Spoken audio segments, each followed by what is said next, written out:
Olá pessoal do blog dos concursos, eu sou o professor Nelson Norberto, aqui do Seton Curso. Estou aqui para me apresentar e para apresentar a minha disciplina de Direito Administrativo. Bem, eu sou analista judiciário do Tribunal de Justiça de Pernambuco, assessor da 2ª Câmara de Direito Público, tenho especialização em Direito Público, Processo Civil e sou mestrando pela Universidade de Lisboa em Direito Público, especialmente na área de Direito Constitucional, puxando ali a parte de Administração Pública. Por trabalhar numa Câmara de Direito Público, todos os dias lido, claro, com Direito Constitucional, Direito Administrativo, Direito Previdenciário, muito Processo Civil, e minha experiência profissional permeia essa área, embora eu já tenha advogado e já tenha feito outros concursos e tendo logrado êxito, graças a Deus. A minha disciplina, Direito Administrativo. Direito Administrativo, dentre as cobradas no concurso, é aquela que representa pelo menos, em regra, 10% da sua prova. E isso quer dizer muita coisa, considerando que as provas variam entre 60 e 100 questões, a depender, claro, do nível de prova e da banca a que você se permite participar, que você se submete para a realização do seu concurso. Então, Direito Administrativo é uma disciplina super importante, ramo Direito Público, e responsável pela relação existente entre Estado e Estado, Estado administrado, e Estado sociedade, Estado e seus agentes, Estados administrados, Estado e sociedade. É uma disciplina baseada essencialmente na lei e essencialmente no interesse público. Na verdade, o direito administrativo se preocupa em estudar as situações de legalidade de Estado, de atividade, de função administrativa e de interesse público desse mesmo Estado. Então, o direito administrativo tem como seu objeto de estudo a própria função administrativa. E o que seria, resumidamente, esta função administrativa? Na verdade, a função administrativa é um conjunto de fatores. Fatores esses que a gente considera por ser material ou por ser formal. Então, a título de materialidade desta função administrativa, a gente se refere ao seu conteúdo. Então, todo ato administrativo, ele é voltado em prol do interesse público. A título formal, esse ato administrativo, ele é pautado na lei, com os seus agentes investidos e sob a égide de um regime jurídico de direito público. Então, foi uma declaração de vontade, emanada da administração pública, autorizada por lei, sob a égide de um regime jurídico de direito público e perpetrado, concretizado por um agente, órgão, pessoa investida e autorizada a realizar essa atividade, estamos então falando em função administrativa. Função administrativa essa que é objeto de estudo, ou é objeto de realização da administração pública, que, consequentemente, será o nosso ponto fundamental na disciplina de Direito Administrativo. Tá certo?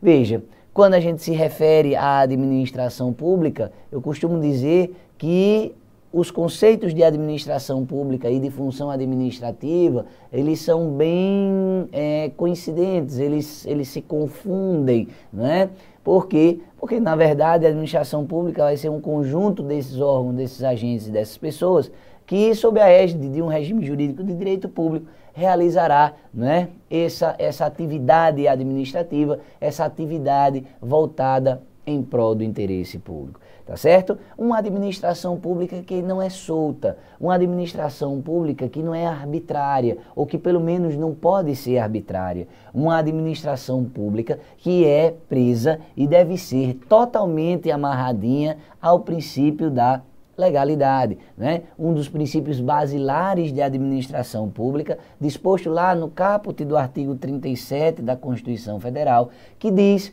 que a administração pública, basicamente, só poderá fazer aquilo que a lei autorizar que se faça. Então, eu costumo dizer que direito administrativo é muito fácil. E por que muito fácil? Porque basta a gente dar uma lidinha na lei e saber essencialmente, né, o objetivo a ser buscado, o objetivo a ser trabalhado, o objetivo a ser traçado pela administração pública e de que forma esse objetivo será buscado, como será buscado, não é? Então, quem determina isso? Sempre a lei, né? E mais adiante, veja que eu venho dizendo que é um objetivo perpetrado, pautado e exposto pela lei, né, pensado pela lei, voltado ao interesse maior, que é o interesse público e que, na verdade, vai ser ou vai observar o nosso princípio da impessoalidade, tá certo? Então, quando a gente diz que a atividade administrativa é impessoal, quer dizer que ela é voltada a toda a coletividade e além de ser uma atividade, voltada à coletividade, esta atividade ela deve ser essencialmente moral, ela deve ser essencialmente honesta. E veja, eu venho dizendo que a atividade administrativa ou a administração pública, ela é responsável pela observância obrigatória de preceitos legais. E mesmo na moralidade isso acontece. Por quê? Porque quando a gente está falando em direito administrativo, quando a gente está falando em administração pública, a moralidade a que a gente se refere é do tipo objetiva, que quer dizer que a atividade, aliás, que a moralidade está prevista na lei.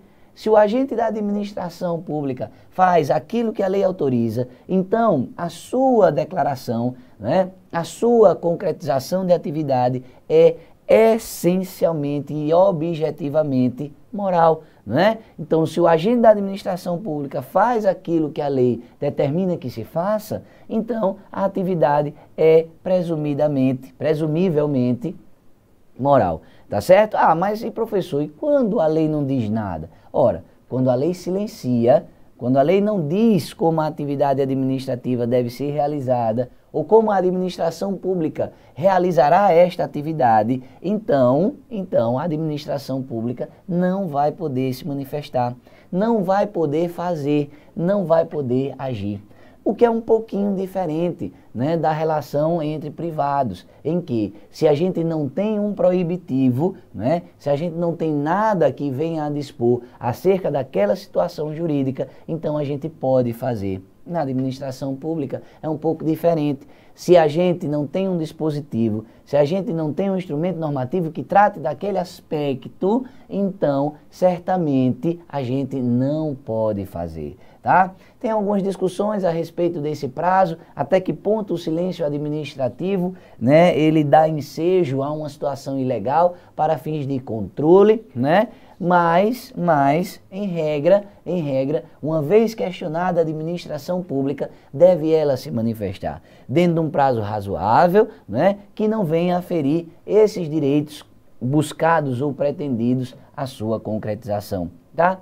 Bem, ao lado desse, a gente tem a publicidade, que é um dos princípios basilares e de segurança jurídica da administração pública. A administração pública confere aos seus atos, via de regra, né, uma publicidade, uma ciência a todos, para fins de legitimidade. Nem todos os atos administrativos são pautados pela necessária publicidade, pela necessária ciência, né, desses atos, né, ou pelo menos dos seus efeitos para toda a sociedade. Aqueles atos que incorrem apenas em conferir direitos individuais a alguns e que não tocam direitos de terceiros, esses não carecem de publicação, não carecem dessa publicidade efetiva e grandiosa que requer, na verdade, os atos administrativos em geral. E mais adiante a gente observa a eficiência. A atividade administrativa deve ser essencialmente desburocratizada. Ela deve ser célere, ela deve atender a contento, né, todas as situações de pretensão, né, claro que observando a esses preceitos aí de legalidade. Bem, direito administrativo é uma ciência não codificada. E isso muitas vezes traz uma dificuldade para a gente que estuda direito administrativo, que é um pouquinho diferente de direito civil, um pouquinho diferente de processo civil. É um pouquinho diferente de penal, processo penal, né, tributário, que a gente tem um código específico tratando da matéria.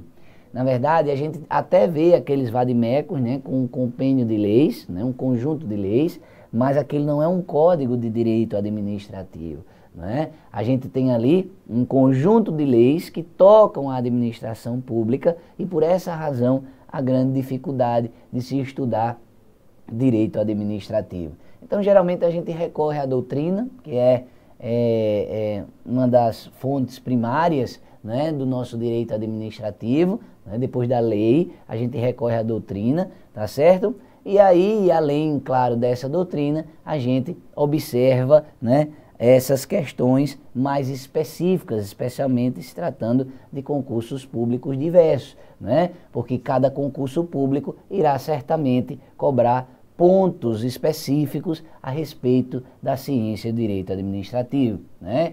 Algumas leis caem em determinados concursos que não caem em outros. Então é por isso que eu sempre digo que o primeiro ponto a você estudar, né, que você deve estudar, é essencialmente, né, os editais do seu concurso público, para não perder tempo e estudar para passar, tá ok? Então, senhores, é um prazer conhecê-los, fica aqui essa dica, fica aqui esse primeiro contato com vocês, um beijo no coração e até a próxima.